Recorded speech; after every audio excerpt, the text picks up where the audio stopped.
Good evening, Sir Jeffrey Usares.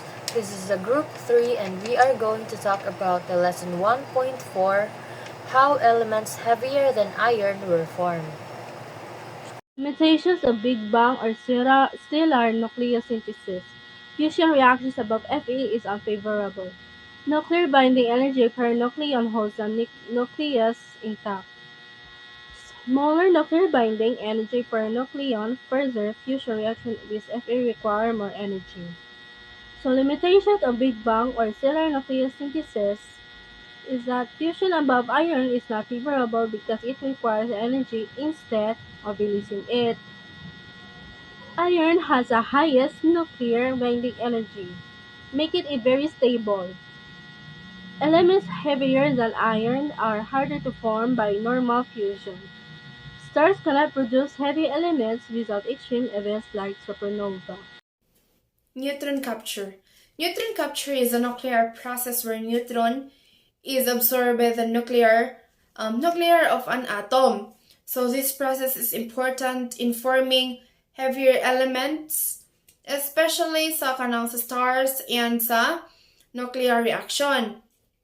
So in Bisaya, ang neutron capture kay proseso na siya sa nucleus atom diin masudlan or kanang madugangan og neutron ang nucleus. So this is important kay kani makatabang sa paghimo og mas bugat nga mga elements. So especially sa stars og sa nuclear reactions. So what will happen during neutron capture? So these are the kanmo siyang tulo ka buok. So makabalutan na ron and kanang when a neutron enters the nucleus, mo na siya ang tulo as I've said. The first one is the mass number increases because of the added neutron. So mo increase kay tungod sa mga napuno nga mga neutron.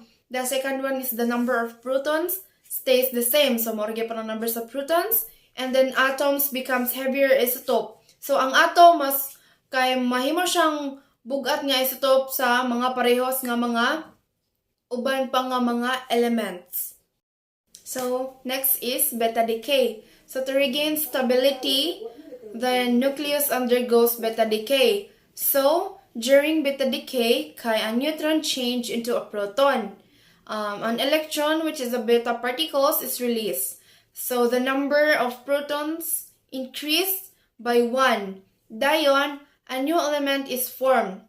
Muna siya ang bawang element kay mapurma na siya.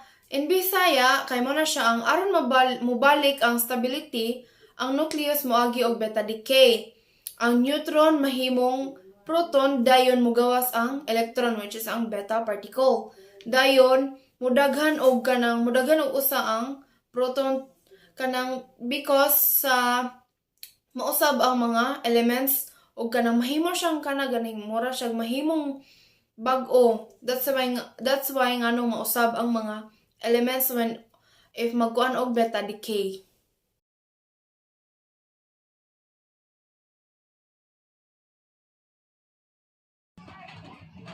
Neutron capture, R process. So, rapid neutron capture or R process happens when there is a large number of available neutrons. The rate of neutron capture is fast and an unstable nucleus may still be combined with another neutron prior to beta decay, hence the term rapid. So, associated with supernova in which the temperature are tremendously high that the neutrons are moving very fast. Neutrons can immediately combine with isotopes that are already heavy. So, ang R process or rapid neutron capture kay usa ka proseso diin ang atomic kay paspas kayo mosalo og daghang neutrons. So, mahitabo ra ni siya kung daghan kayo neutron dayon paspas kaayo ang pagsalo sa neutron bisan dili pa stable ang nucleus. Makasalo paghihapon siya og laing neutrons sa dili pa mahitabo ang beta decay. Tungod ana gitawag siya og rapid kay paspas kayo hiyang process. So next is the proton capture. A proton capture is also called the P process. It happens when a proton is added to an atomic nucleus. This usually occurs after a supernova, where there is a very large amount of energy. Because of this high energy, a proton can overcome the repulsion between positive charges and enter the nucleus.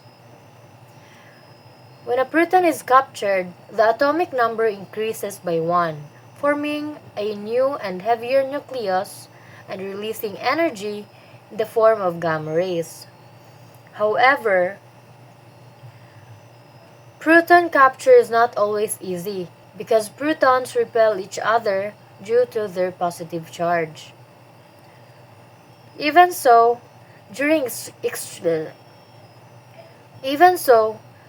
extreme events like supernova explosions, proton capture helped create heavier elements that are different from the original seed nucleus.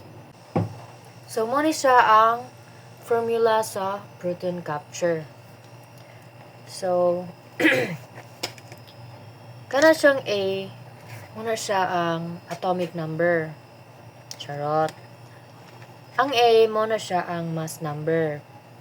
Kanang Z, muna siya ang number of protons. Kanang X, muna siya ang nagsilbing original element.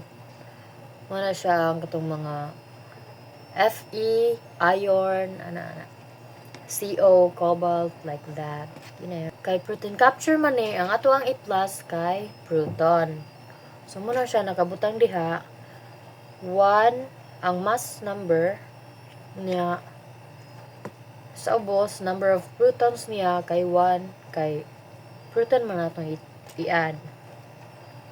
Then, muna siya A, which is the mass number plus na to og 1. Dayon Z, muna siya ang number of protons plusan po na to og 1.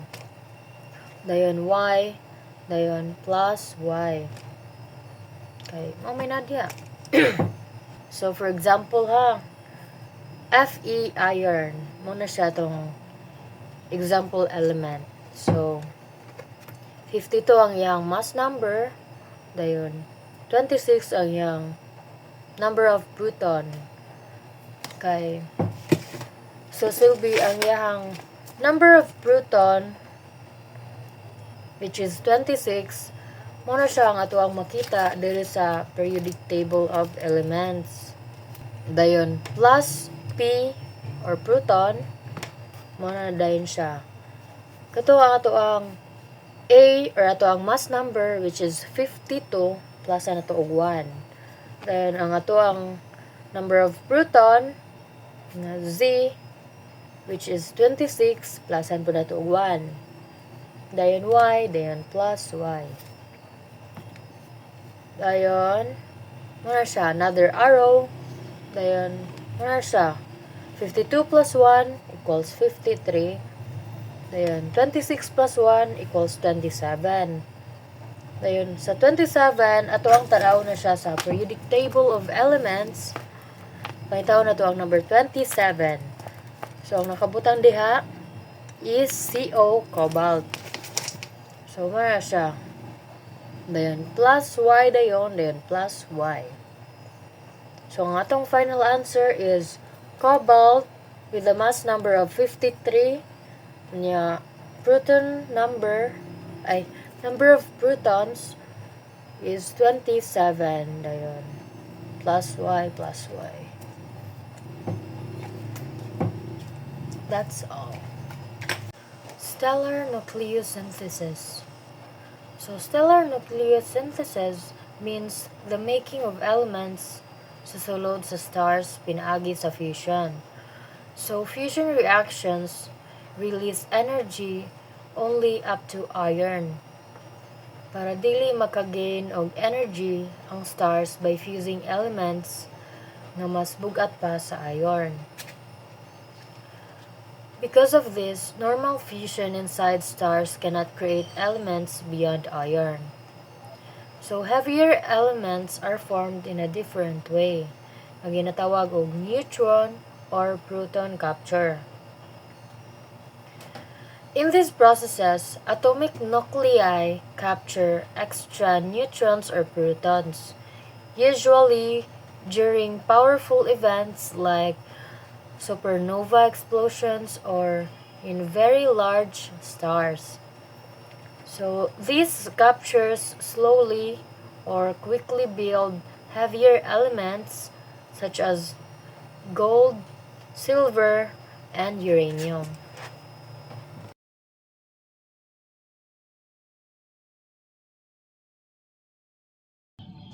Then next we have proton capture or P process. So proton capture or P process starts with the addition of a proton to a nucleus after a supernova is formed. So ang proton capture o P process kay usa ka nuclear process nga naggadugang og proton sa usa ka nucleus. Kasagaran ni siya mahuman ni sa supernova.